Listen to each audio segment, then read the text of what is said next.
This has a bunch of Caitlin Clark Indiana Fever fans worried. It appears Caitlin Clark is dealing with an injury. How serious? I don't know. I'm not here to scare you.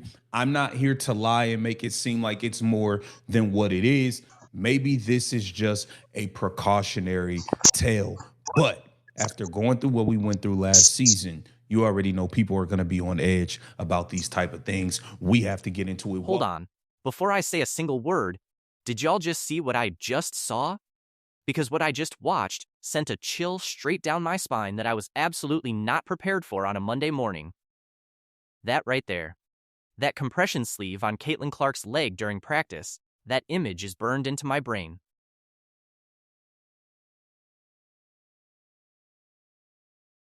Welcome to Street Hoops. I am your host, Dre Fiver, and we need to talk about this right now. Because Indiana Fever Nation is officially back on edge, and I do not blame a single one of you. I want to be completely real with you from the jump. I am not here to be reckless with this story. I am not here to light a fire for the sake of content. But when you consider everything, and I mean everything, that this fanbase has been through over the past calendar year, you simply cannot expect people to see a leg sleeve on Caitlin Clark at practice and just scroll past it like it's nothing. That is not how trauma works. That is not how PTSD works. And what Indiana Fever fans lived through during the 2025 Wnba season was, without any exaggeration, a full-on sports traumatic event. The kind that leaves a mark. The kind that rewires how you watch every single practice clip and pre-game warm-up video that drops on your timeline. So let me paint the full picture for anyone who somehow needs a refresher, because context is everything when we're talking about this situation. Last year, her second season in the league, Caitlin Clark was supposed to be in the thick of the MVP conversation. The league had built its marketing around her return, the storylines were locked in. And then, the injuries came. Not one, not two, a cascading series of soft tissue setbacks that just kept coming, one on top of the other, wave after relentless wave. According to ESPN, Clark was limited to just 13 games during that entire 2025 Wnba regular season. 13.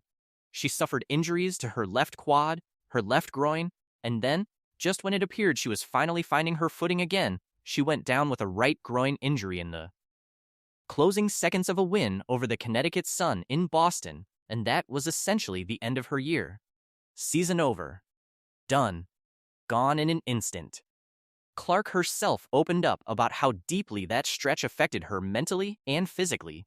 As reported by Fieldhouse Files during her return to action with Team USA, Clark described those nagging injuries as something that played with her mind in a way she had never experienced before. She talked about how she was always trying to come back, always pushing, and then getting hurt in a new place just when she thought the worst was behind her. She admitted that when you stack up that many soft tissue injuries, you can genuinely start to get in your head. That is Caitlin Clark, a young woman who played through everything at Iowa without ever missing a game due to injury, telling you that professional basketball broke her body down in ways she had simply never faced before. That is sobering. That is real. And that is exactly why, when that practice footage dropped this Monday showing a sleeve on her leg, Fever Nation did exactly what Fever Nation does.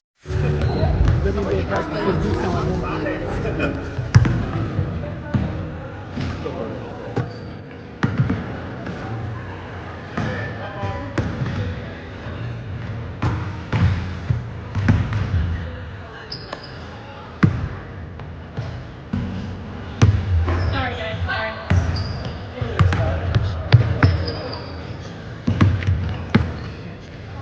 Now here is what we actually know, and this part matters, because I'm not in the business of misleading anybody on this channel. As reported by the Indianapolis Star's Chloe Peterson, Indiana Fever head coach Stephanie White addressed the leg sleeve directly when she met with reporters. And she was completely unbothered. Her explanation? According to the reporting, White called it a style thing. Full stop. She even added something along the lines of asking whether it doesn't look good on her. I mean, respect the energy, Coach White. That is exactly the kind of calm the room leadership you need from your head coach in a moment when the entire fan base is refreshing their timelines in a panic. One sentence: diffused. Mission accomplished. But here is what I keep coming back to, and I need you to follow the logic here. Because this situation does not exist in a vacuum. It is not simply a piece of fabric on someone's leg during a random walkthrough. This moment has chapters. It has a prequel. Because just days before this sleeve sighting, Clark was already dealing with something that had Fever fans holding their breath. During the team's preseason matchup against the Dallas Wings, Clark went down hard after a flagrant foul on a reckless closeout at the three-point line. She hit her left kneecap on the floor, she limped, she drew the call, and then, remarkably, she stayed in the game to shoot her free throws. But she left shortly after and did not return.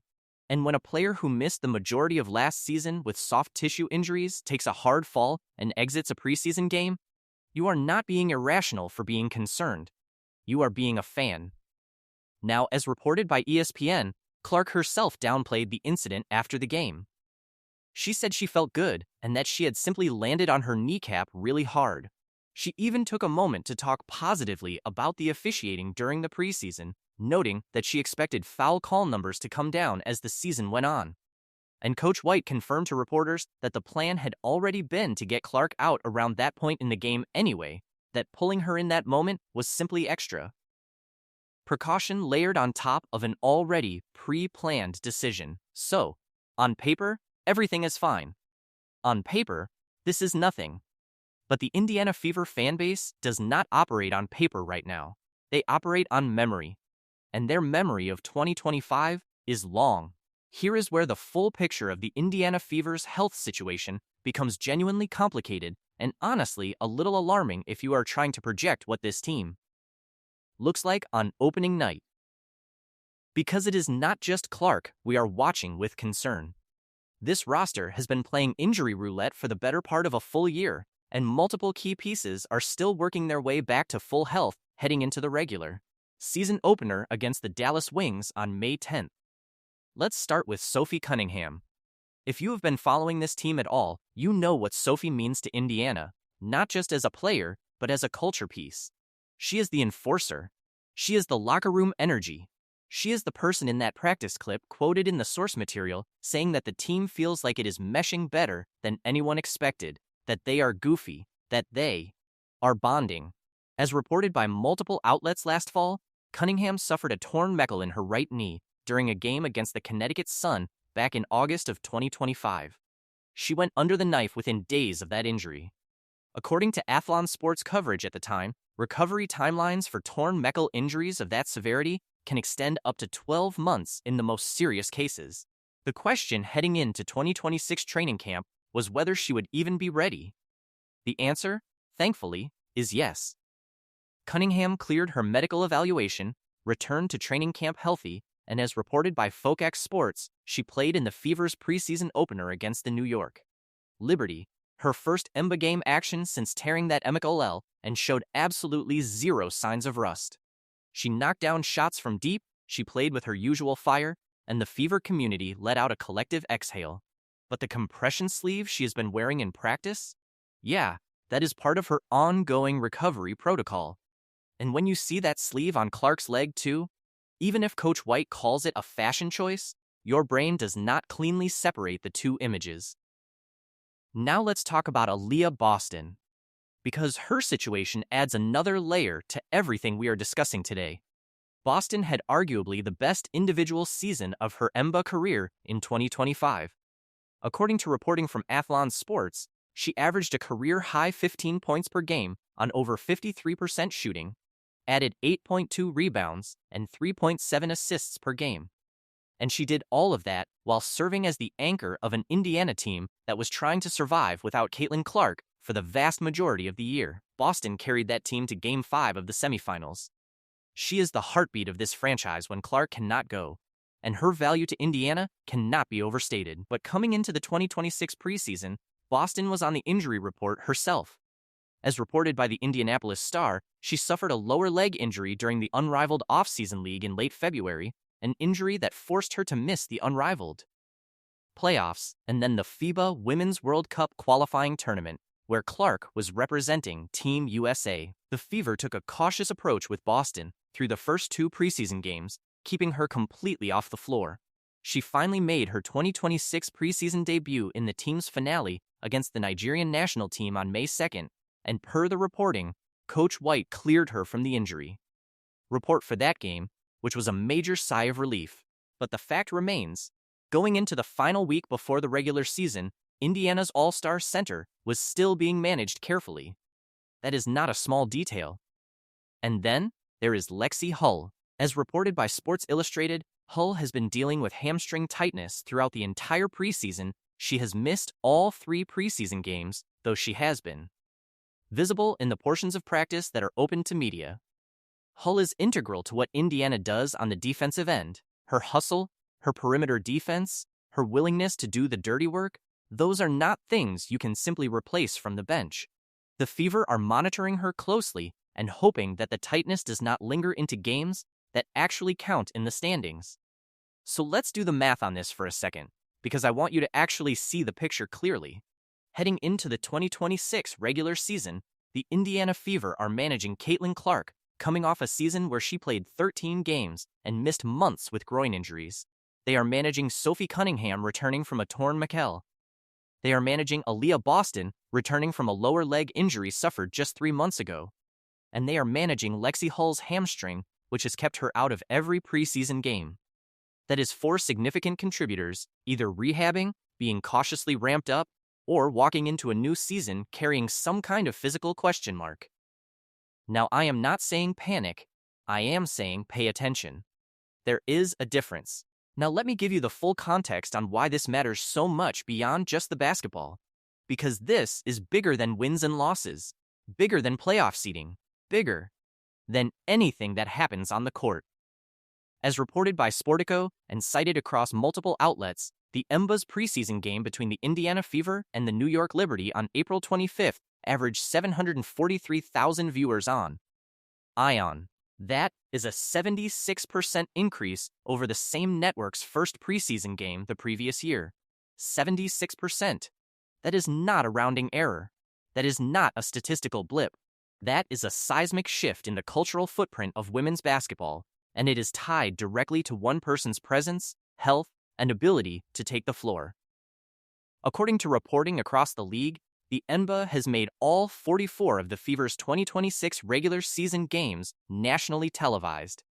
Every single one. That decision was not made because of the team's roster depth. That decision was made because of number 22.